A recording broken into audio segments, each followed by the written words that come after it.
Batuk seringkali dialami oleh orang Indonesia, baik batuk kering maupun batuk berdahak. Batuk berdahak biasanya disebabkan karena infeksi atau flu. Jenis batuk ini bisa bertahan lama sampai hitungan minggu. Namun Moms tak perlu khawatir, jenis batuk ini bisa diobati dengan cara-cara sederhana dan bahan yang mudah ditemukan. Lalu apa saja cara yang bisa dilakukan untuk mengobati batuk berdahak? Sebelum tonton videonya jangan lupa like, komen, subscribe, share, dan nyalakan lonceng notifikasi supaya tidak ketinggalan video terbaru dari Nakita.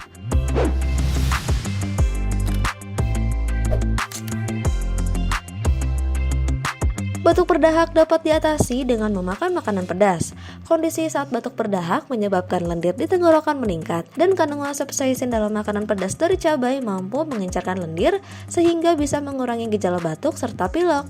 Tak hanya itu, cabai juga mengandung antiinflamasi dan anti alergi yang dapat membantu mengatasi batuk berdahak dan hidung tersumbat akibat alergi.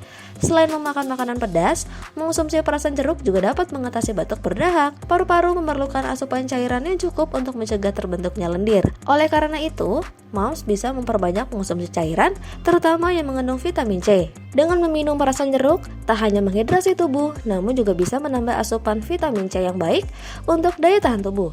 Moms juga bisa mandi dengan air hangat agar sembuh dari batuk berdahak. Dengan mandi air hangat, dapat menyebabkan sekaligus memecah lendir pada saluran udara bagian atas penyebab batuk berdahak. Jika Moms atau si kecil mengalami batuk berdahak, cobalah untuk mandi air hangat dan biarkan uap dari air hangat tersebut memenuhi kamar mandi, kemudian hirup uap tersebut selama 5 menit.